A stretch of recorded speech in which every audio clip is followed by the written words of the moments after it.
All right, we are back. We saved the best for last. Don't tell our other panelists. Just kidding. But today has been a great day of programming, and we are super excited to close it out with this panel. All of these women obviously have a tremendous amount of experience in the industry, so I would love if each of you could just start us off, tell us a little bit about how you got to where you are now. DeRetta, would you like to start? I guess I'll start. So glad to be here with you all. With the Atlanta Braves, I've been with them, as we call it, 4 seasons. I will tell you, I did not start off in sports, but I've had a very interesting ride from a sports perspective. I am a baseball mom.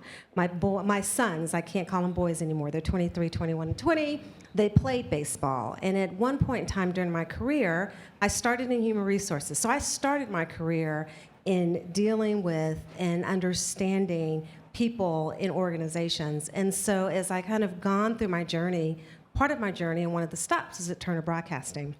And while I was at Turner Broadcasting, there's an interesting story from the standpoint that at that point in time, the Atlanta Braves were being sold to Liberty Media. And as a result of that, I met a lot of the leaders that were there. And then when you look up 5 years later, I had the opportunity to come into the role. When I came into the role at the Atlanta Braves, it was an HR role. It was a SVP of Human Resources. So it was a very interesting conversation around what they thought about HR. Most people don't really care for HR people, and I always say we are your friend.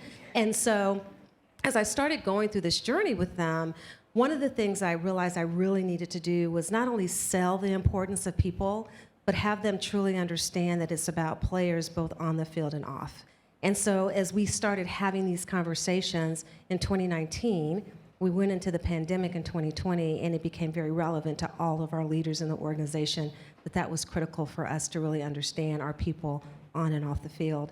And so as that evolved, I then had the opportunity to then move into my culture role, where I now support not only HR, we call it People Capital, but also our community affairs, our corporate communications, and our Atlanta Braves Foundation. So I've had an awesome opportunity to really kind of translate the importance of people and culture into a sports team that has been very relevant for everything that we do every day. So speaking of Turner Sports. I know, wonderful connection that we just made here, actually. So we did not know each other, even though we overlapped at Turner. So I'm Tina Shah. I would not say anything about my journey is particularly obvious, especially when I saw everyone stand up in this room who had played sports. I grew up very unathletic, super clumsy, skinny little Indian kid, huge glasses, always had my head in a book. But I loved sports because it was something that my dad and I did. And I think being a first-generation American, it was a way that he connected quite a bit with culture here, was around sports. So a lot of our upbringing was around watching sports. I went to law school, and I had no contacts to speak of. In fact, I thought I was rebelling by going to law school because everyone in my family was in the medical field. So it just shows you how much of a rebel I was that I thought law school was rebellious. But I didn't have any contacts in the legal industry. I didn't know anything about it, so I signed up for a mentorship program. And as luck would have it, my mentor was a lawyer at Turner. And so when there was a chance at an internship, this was in 1997, I jumped at the chance. And I remember my first day walking in to CNN Center, and there was a huge WWE ring set up in the middle of CNN Center, and they were having competition. I was like, oh my God, you can have a career that involves this? And it was amazing. And I fell in love with sports media, went to private practice, ended up coming in as a lawyer at Turner, sort of moved up the ranks. I think being in sports, when you're on the legal side, you're negotiating these massive league partnerships, and you're doing a lot of the work in advance around strategy and evaluating rights and the landscape. So when it comes time to operationalize those properties, you've had a bird's eye view that whole time. So I think it lent itself to the role I'm in now, which is the GM role, where I oversee all of our business functions, which includes our league partnerships, marketing, programming, our data analytics, growth and innovation, really anything that touches the business. So I'm incredibly grateful to be in this role. Sorry for the long story, but I feel a lot of gratitude every day. So That's awesome. And it's hard to follow up from both of you. Hi, everybody. I'm Vanessa Shea, and I work for the Los Angeles Sparks, our hometown. So I want to hear it for the Sparks. You've been in LA, all right? I've been in sports my whole career, so I'm a little bit different from the other two panelists. But I grew up playing sports in my family. I'm the oldest of 3 girls who all played sports, and my dad was an athletic director, to even give you more of an impression of how I grew up.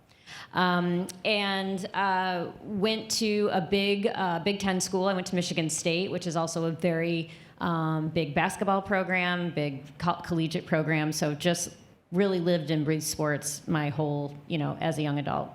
Coming out of Michigan State, I got my first job in sports, ironically, in a really interesting way. And I always like to tell this story, and then I'll skip ahead. But my first job out of college was working for the Michigan Lottery. So you guys are familiar with your state lotteries, right? And when you go to your local baseball game or football or whatever league game you go to, you'll see the lottery sponsor all the teams, right? So I worked in the sponsorship department for the Michigan Lottery and activated all the sponsorship deals the Michigan Lottery bought at all the major sports teams in Detroit. So that was my first kind of entree into sports at 21 or 22 years old, and immediately got thrown into the NFL, the MLB, and the NBA, and the NHL, the 4 sports. And then kind of fast forwarding from there, I had a stop at a luxury retail developer that was based in Michigan. Here in LA, they own the Beverly Center. You guys may be familiar with it. And they own properties like that all over the country, and was hired to sell their sponsorships. That was kind of a new thing in the mall business back then, to sell sponsorships. So that's how I started to get into the sales side of sports. Or not sports, but in sponsorships.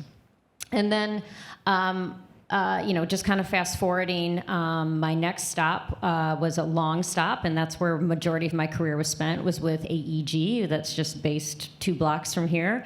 I worked for AEG for 13 years in their global partnerships division, and was a part of a lot of different facets of that very large company that not only does sports, but does concerts and festivals and other things. So that was, it still is a very special place to me every time I drive downtown. Now to go to an event like this, or where my new team plays at Crypto.com Arena, AEG's got a very special place in my heart.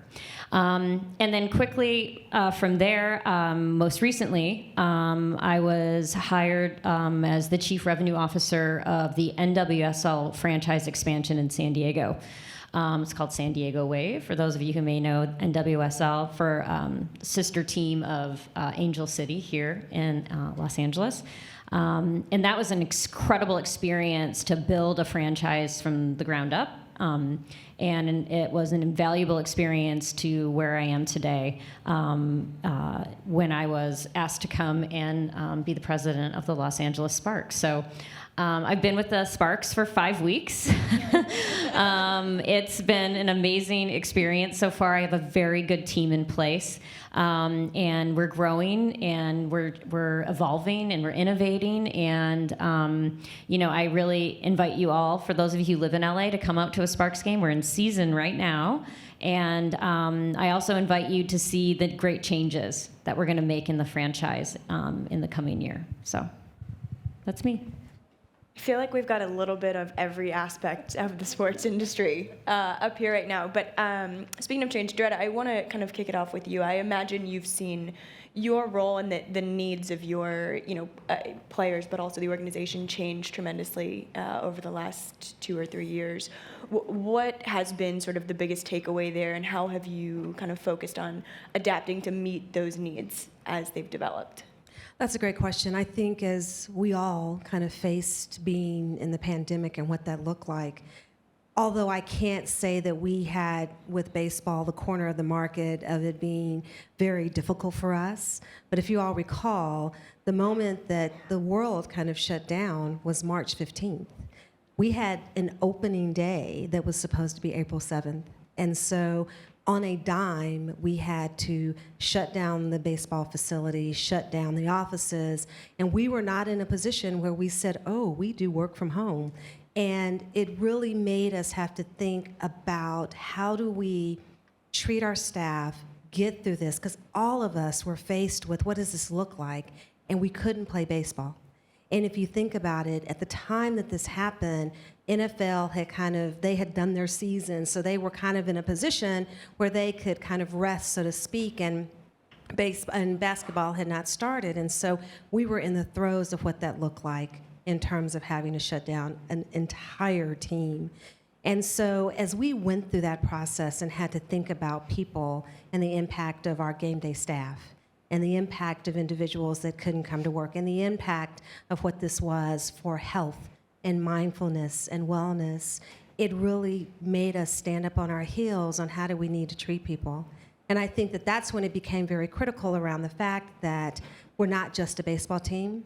We sit within a community that we support, that we provide employment for other individuals. And so we really had to, our executive team and I, had to start thinking about what that looked like. And that would transform the way that we started thinking about how we treat employees, how we treat community and fans. And in the midst of this, we had very specific and tragic social injustices that were occurring as well. And so what I would say is that there was never a playbook on a pandemic. If somebody has that, please let me know. It would have been great, right? None of us knew what to do in this instance. And so I guess back to the question around change, it really came down to you had to use sensibilities, and you really need to think about compassion. And at the end of the day, we were going to get out of the pandemic, and what were we going to look like when we made that pivot and we turned? We definitely wanted to continue to be in the community. We wanted to make sure that we supported Atlanta Braves Foundation. At that time, we did food drives for staff. We did grants for our staff that couldn't work, that were game day staff. And don't get me wrong, we had to think about furloughs and all those other things. But the one thing that we remained during this time frame was our benefits for everybody that was involved in that. For me personally, as an HR professional, and have done it for, I won't tell you how many years, but for a long time, I never thought about wellness and mindfulness until 2020. And so I think even for myself personally, me having to think about that, not only for myself, but for my team, and then for our staff, became a very critical piece of change. And so there are things that we now have implemented that we will continue to have as a result of the pandemic and things that we've gone through. So the only word that I would say to you all is #pivot. Like, we had to really think about how do we pivot to make sure we were able to come out of this and thankfully win a World Series at the end of it. So I just had to put that plug in, sorry. But we're able to do that as a result as well. I can't hear the word pivot without thinking of the Friends episode, so I don't know if anybody else just had that same flashback. But Tina, I want to turn to you because obviously change was a tremendous, there was a tremendous amount of change in, oh, we've got a quick mic switch. We're having an issue. Oh, no worries. Hold on.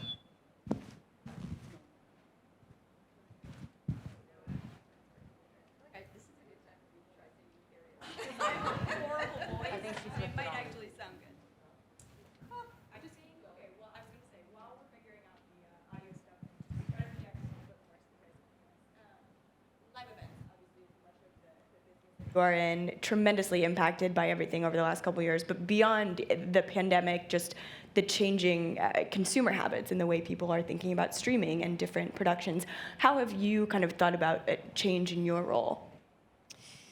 There's a lot in there. I would say that look, fan consumption is changing, and I think that we all know it. We see it every day. We experience it in our own lives. I think for us, we've always had a fan-first mentality, and so when you take that approach and think about what are people consuming, how are they consuming it, not only on what the platform is, but is it a live game, is it a highlight, is it a sports fan that doesn't actually care about the game, but they care about the athlete and they want to know what the athlete was doing on the weekend. There's kind of the range of across from the game itself on and off the field. And I think we're really lucky in that we've got these premium properties and platforms between Turner Sports and Bleacher Report to really create very, very specific experiences for fans. And I think, fabulous Tara August, who heads up our talent group, talked about this on the last panel.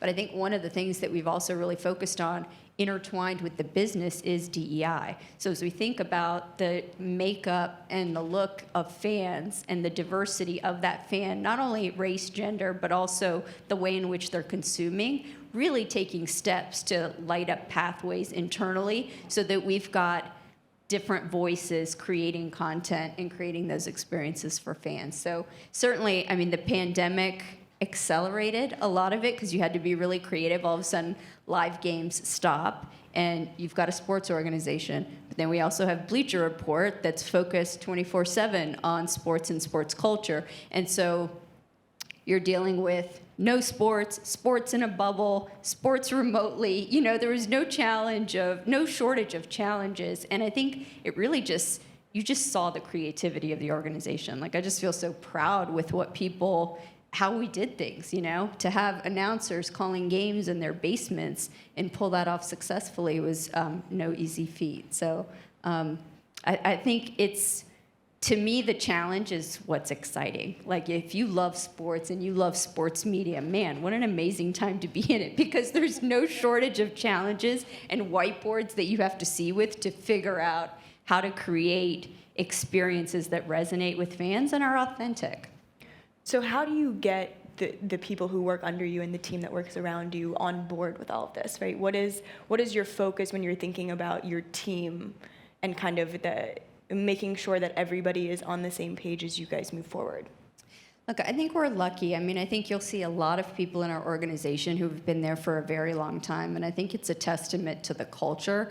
And culture, as you all know in this room, it just doesn't happen. It takes a very intentional effort in terms of, you know, how are you creating opportunities? How are you creating access points? How are you giving recognition, visibility? All these, what I think when I first started in my career that was considered sort of soft skills, now are like absolutely intertwined with business success, because without the human capital piece and people feeling really valued, none of that happens. And we have an amazing, amazing creative organization across every single group that really just wants to do amazing work and create. They're really passionate, you know, about wanting to bring experiences to life for fans. So I think it's our job as leaders to figure out how to light those pathways for people to do that. So that's, I think, a large part of like what me and Tara and other leaders think about is like, how are we creating those pathways? Because we have no shortage of talent. And I think one thing about the pandemic that's been interesting is it's shifted some of the power dynamics within organizations. You know, everyone's had their own version, I'm sure everyone in this room, of an existential crisis. Like, what do I want to be doing? What am I doing? Is this the right thing? So have all the employees. And there's been opportunity. So it's become even more imperative to create an environment where people love it, that they think it's fun, that they feel valued, and they want to be a part of it. And it takes a lot of work and effort, but it's worth it when you see what ends up on the screen. And what I want to add to that is that one of the things that we had never done was an engagement survey. We had never done one, and they were like, "Why are we asking questions? we don't want to if we don't know the answer." And it's interesting. We did our first engagement survey at the end of 2020, starting in 2021, and it has been compelling because it really gets you to understand both motivation and engagement. And the moment that you understand that, you're able to really put in very intentional programs or experiences for individuals across their career and what they're doing. And we hadn't thought about that before, specifically in a sports team. And so I think that made a huge difference where our leaders were like, we really do need this information. This is very powerful for us, because I agree with you, from the standpoint that the power shift has shifted. Like there has been a shift of power in terms of looking at that, specifically when you think about the Great Resignation and individuals really having an opportunity to say, I don't really like to do this.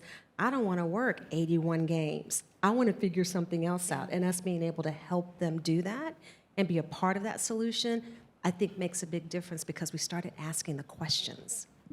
Vanessa, how do you think about all of this in your role and as you look to build your team with the Sparks?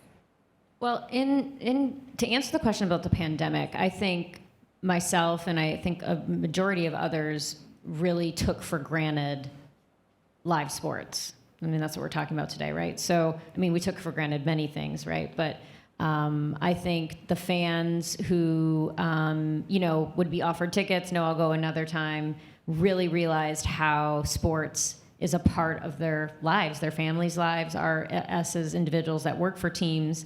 And I think it was a wonderful, comeback story, right? To have the pandemic, we get control of the pandemic, sports came back in a safe way, and live events came back in a safe way, and it was just so embraced. So that was good to know the product is still as strong as ever in the live sense, because as we all know, with the different distribution models and OTT, it's like, oh, we can see it on streaming, we can watch it on TV, we can watch it here, no offense, Turner, but live events, people missed live events, and broadcasters like Turner need people in the stands to make it good, because we saw what happened with ratings when they were in the bubble. It wasn't as strong, right? So I think that's one thing that fans and people who work in sports can reflect on and know that that it can be taken away, right? So that's kind of my peace of mind on the pandemic. But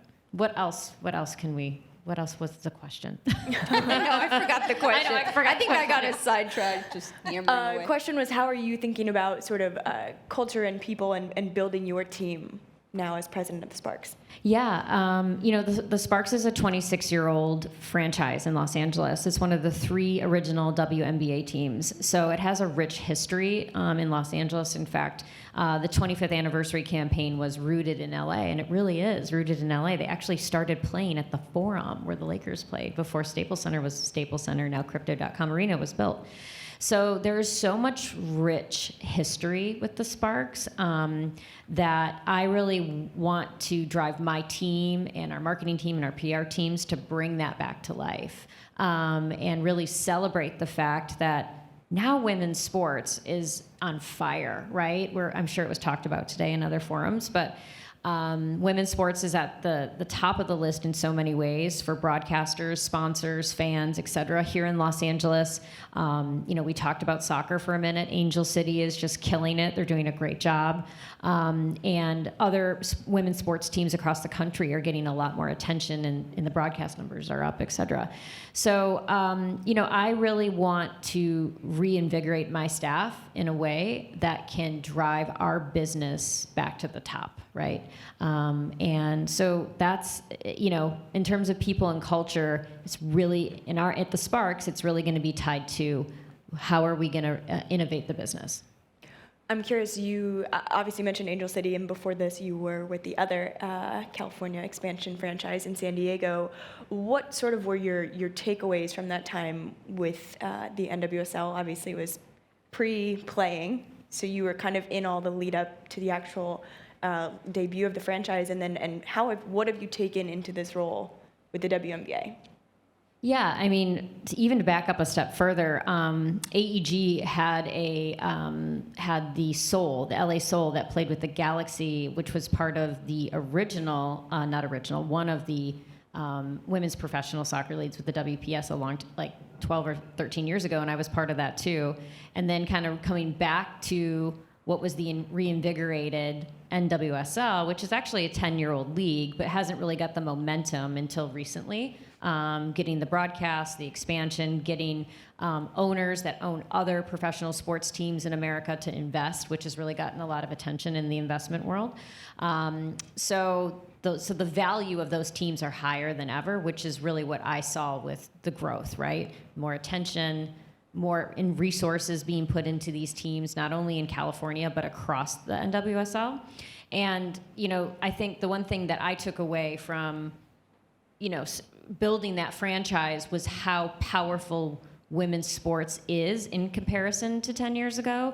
And God knows where it will be in another 10 years, right? It's on a trajectory that is pretty phenomenal. If you look at the broadcast increases year over year, if you look at the sponsorship revenue increases by league and by team year over year, it's growing 10 times faster than the men's teams.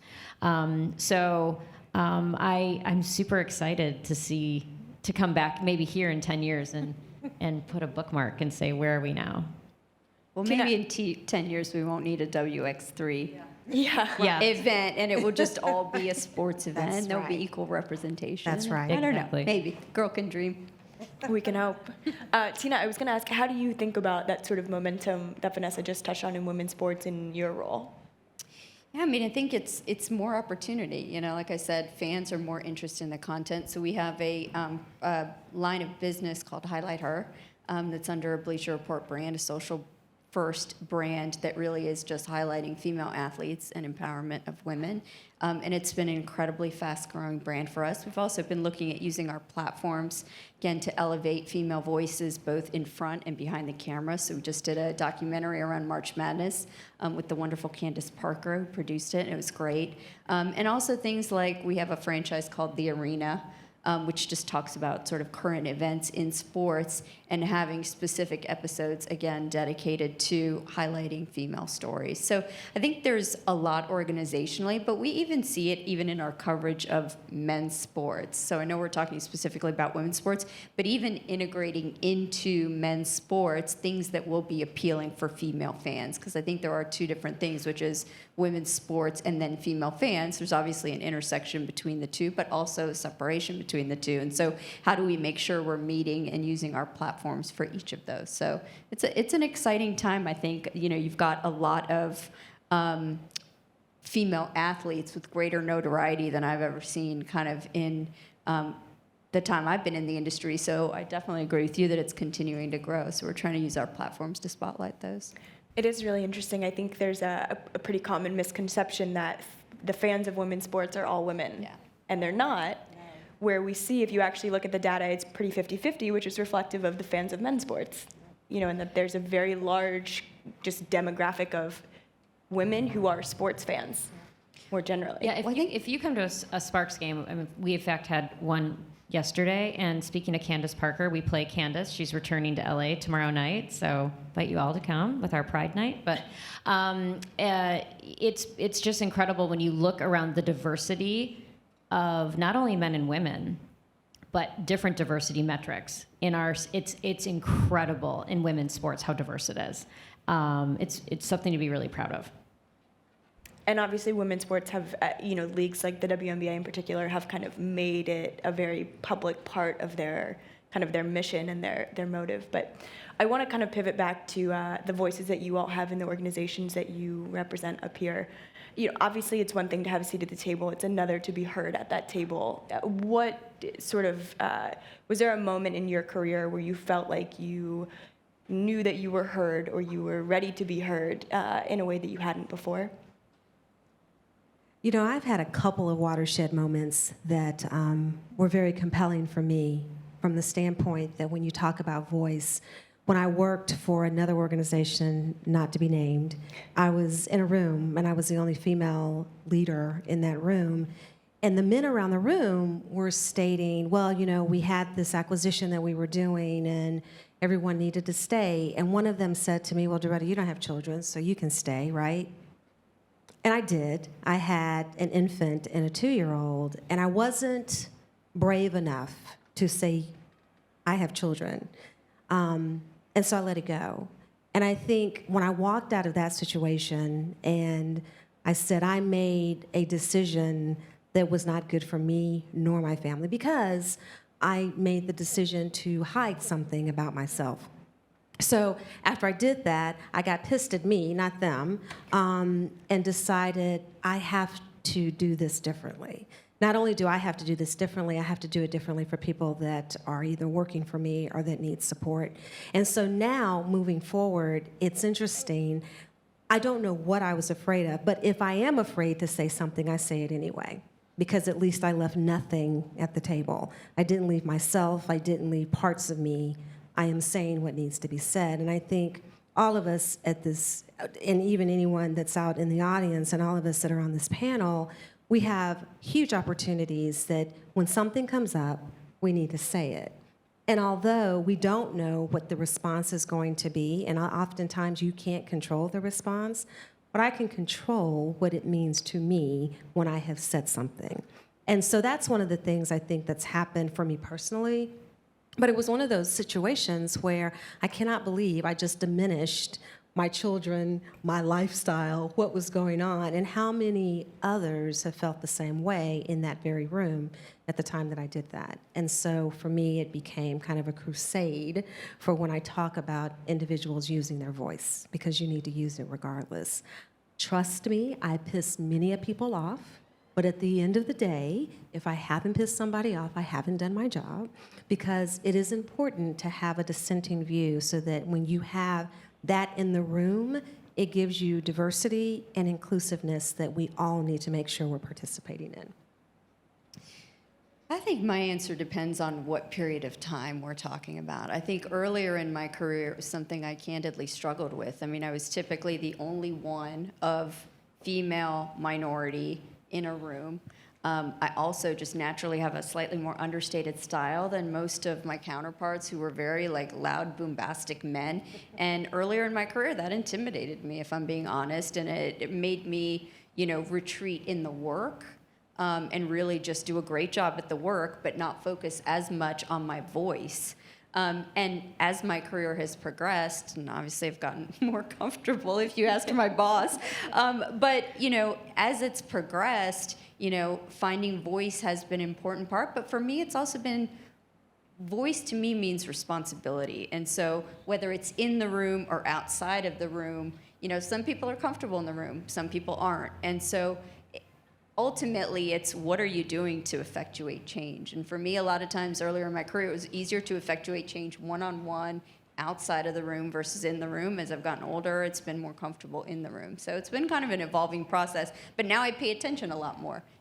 Who's talking in the room, who's not, who's included in the room, who's not, how are you soliciting information, even if it's wherever it is, and kind of acting on it.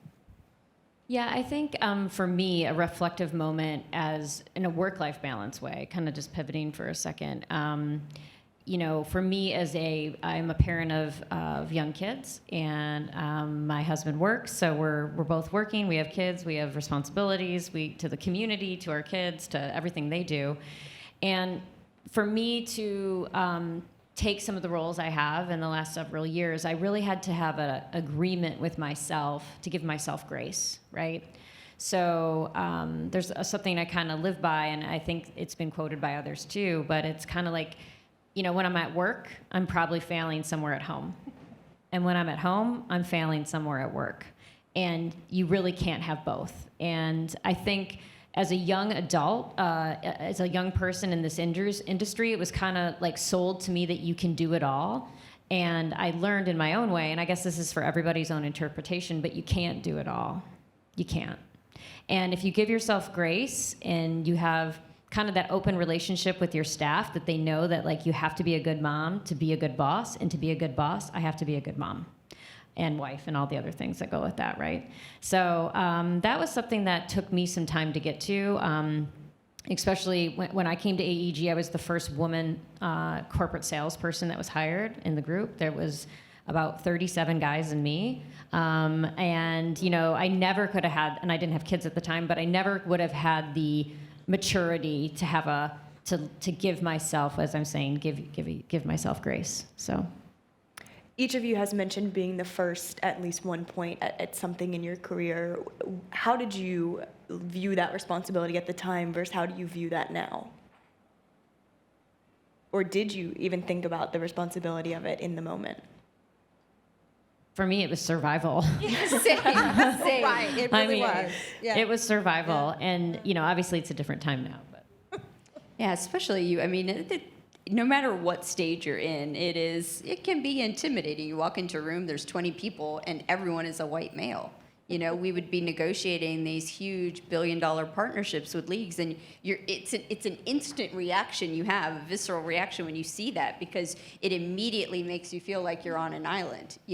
Now I have gratitude for that if that happens. I'm like, look at me, this is great. How am I going to bring someone else with me so that this is not the case again? I mean, now it surprises me a little bit because I think it's more the exception than the norm, but I don't know that I felt the responsibility until I got to a level of at least comfort in being in my own skin in that room. I have to say I'm like a secret researcher. So what I do when I am in a room, and I started doing this early on, I would do tick marks of the people that were in the room. How many men, how many women, how many people of color. And so I started doing that to the other company I said I would not name. I started doing that there because there were things that kept happening that I was like, why is this happening? And why am I the only one in the room? And I started doing these tick marks and doing my own internal research around what this looked like. And I will tell you, it came down to, I did feel responsible. Like if I was the only one in the room, whether it was a female or a person of color, I did feel like at that point in time, I felt like, oh my gosh, I have to carry this because I'm the only one in the room and no one else has the opportunity that's outside of this room to be able to be in here and say the things that need to be said. And I will tell you, I still do my tick marks, I still do my research, and there has been some shifts and change in some things, but there's still more work to be done, and I guess I just have kind of carried it on myself, but I appreciate what Vanessa has said about the fact that you need to give yourself grace because you can't be perfect in everything, and if other people see you as being actually vulnerable, then they're much more comfortable in terms of having the conversation. Because it can be heavy sometimes when you're in the room and you know you're the only one, or you're getting ready to go to the room and you know you're the only one. And I love what Tina said too. Sometimes it's not being bombastic in the room, it's being outside of the room and having conversations with others that you can then start leveraging and influencing. But I don't know, it's like my grandmother sits on my shoulder and tells me, you know, you should be doing X, Y, Z. And that's what I probably carry with me all the time. But I do feel a level of responsibility because I may be the only one in the room. I think for sure that's the job now, is just that responsibility. You know, it's almost like the job now is being invisible in some ways and having all of the change and everything you're doing come through in what others are doing and what opportunities are you creating for others, where what you're doing is really silent partner sort of funding everything, you know, and figuring out how to make that work. So. And, you know, the other thing I would say, too, working in women's sports, and I think that makes me kind of one of the only on the panel doing that, you know, the two teams I've worked for have been 90% women staff and still are, right? So it's a little different, right? And some things that I'm working on, both with when I was in San Diego and now with the Sparks, is how do we diversify women's sports to include more men in the front office? Because I wish I had that problem. right, but my point is, if we diversify women's sports with more men, hopefully the reciprocal would happen on the other side. No, actually, right? it's a great point. I mean, we talk about, it really is about underrepresented groups. You know, obviously this conference is focused on women, so that is the point. But I had a man on my team once tell me this years ago. He said, you know, on the weekends, I like to read poetry with my daughters. If you think that doesn't make me an outlier when everyone's at the water cooling talking about the NFL, it does. Now, you know, I understand I can maybe hide some of the physical attributes that, you know, make me different or make me similar, but it was an interesting reminder that it really is about just different voices and having different voices represented. Yeah, and one thing that you know, I have found really helpful, and kind of goes back to inviting men to the table to improve equality, right? Because we can't do it alone. It can't just be all women making change. We have to make change together as a society. There's an organization that I have found to be really resourceful, and there's chapters in Atlanta and LA, and it's called WISE, Women in Sports Events. So I'm sure everyone's nodding. I'm so happy to see that. But you know, at WISE, we are so we invite men to all our events and over stress that men can be a part of this organization, even though women is in the title, right? And that's been truly a game changer for WISE, and I think other people putting that principle into practice in their businesses is that it's great to have women leadership groups in your company and have all these things, but if there aren't men at the table, the change won't happen. It'll just get stopped right with women. So. All right, we are going to pivot slightly. We have a question here. If any of you in the audience have questions, please feel free to submit it on the app, or we will, I think, have a microphone being passed around in a second. But first question for our panelists, what is your favorite part of your job? I think mine is, and I talk about this because when you do human resources, there is no recognition. Like, the only time you get a phone call is when something's wrong, right? I think from my perspective, it is being able to support and influence people in their career, and to be able to see that you put something in a room and it actually happened. And the fact that you were able to leverage the relationships you've had to make it happen. And a lot of that is just intrinsically feel good for me, and it's not something that I'm looking for recognition for. But I will say that my goal is that in any organization or any person that I met, that I have left something there to make it better. And that has always been the one thing that I've tried to do, because I can assure you there's no, hey, HR's doing a great job today. That's not happening. So I have to be okay with the fact that there's influence that's happening as a result of something that I may have either lifted or influenced in the organization. I mean, there's a lot of things, but I will say, we have this amazing set of properties that we get to work on, and I think most days I pinch myself every day that I get to work on these properties with people that I truly love, and so it's a gift. It's a gift. So there's not one favorite thing; it's the whole thing. There's not one favorite thing for me either, but something that comes to mind is as team president, I'm allowed to, at the start of a game, fist bump the women as they take the court with the head coach and the assistant coaches. And I never, when I kind of stepped into the shoes and was like, yeah, Vanessa, get up here. This is this is what we do. You're, blah, blah, blah. I was never so connected to that team than I was at that moment. I felt like I was in the huddle and I was in high school again. It was amazing. But it just reminded me that my job is to continue to put these women on the court, right, through business operations, through making sure we sell tickets, making sure we're doing sponsorship, making sure we're expense managing correctly, all the things that I'm in charge of. I'm, in a way, with my entire team, making them that possible. Right? No pressure. And that's, and it just feels good. Feels really good. Awesome. Well, we probably have time for one or two questions. There's a microphone in the back, so if anybody has a question to ask, you can just toss a hand up. Don't be shy. I know. There we go. I was going to say, I know everyone's itching for cocktail hour. We're almost there. I know we're between that, so. Yes. Hi, my name is Akila Lasser. I used to work in college athletics.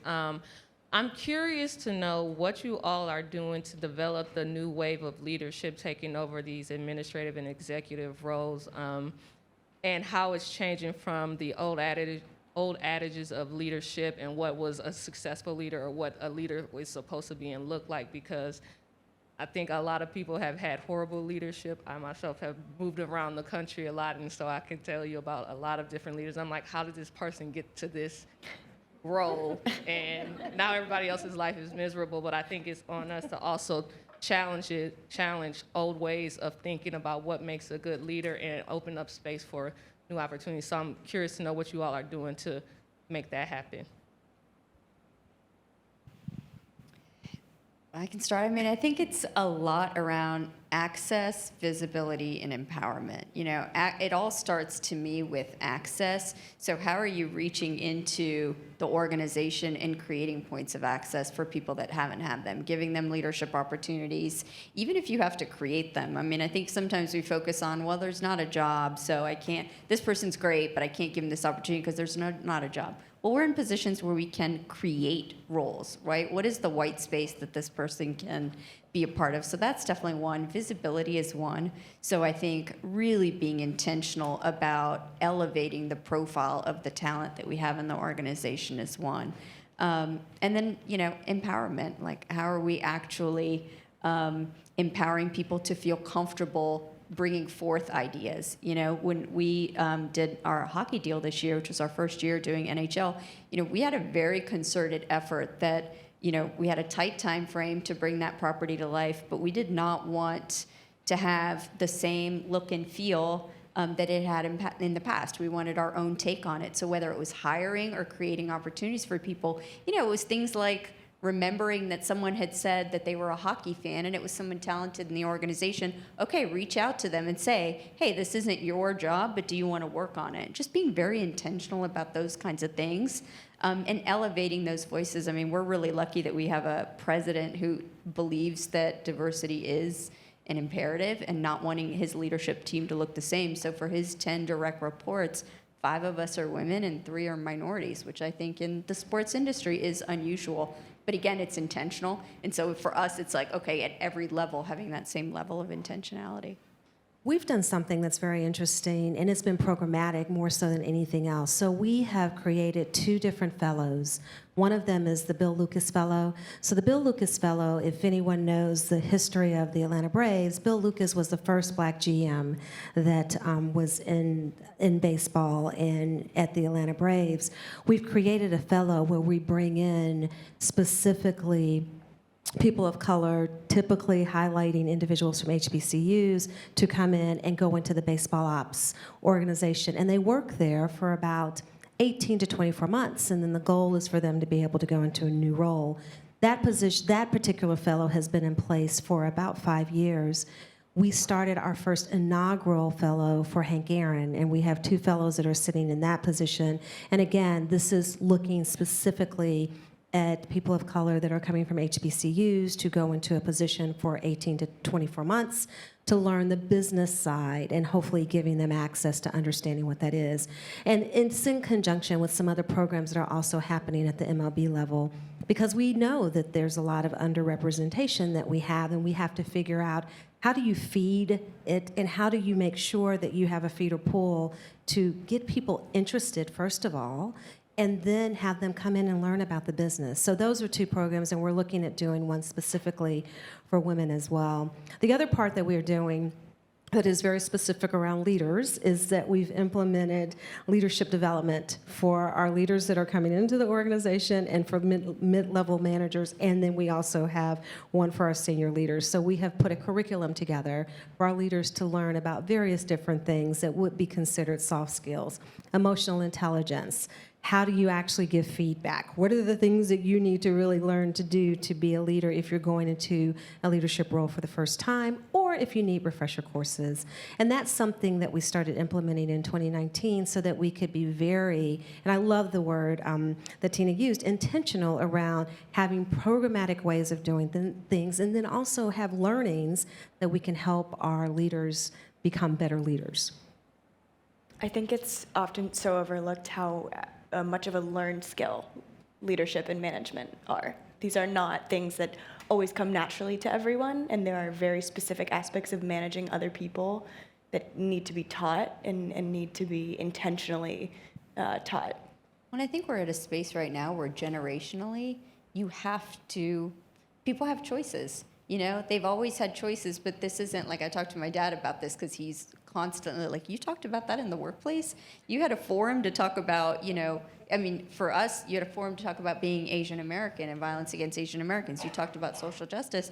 And I was telling him, I'm like, the workplace is different now than it was when, you were in the workplace. It's a different place and people have choices, and they will demand that their leaders, offer them the things and the values that are of importance to them. So I think it's for us to make sure that we're doing that, because people have choices, and without the human capital, we don't really have a business. Very well said. All right, well, we will wrap up this panel. Thank you all for joining us. Thank you in the audience for coming. Thank you, guys. That was amazing.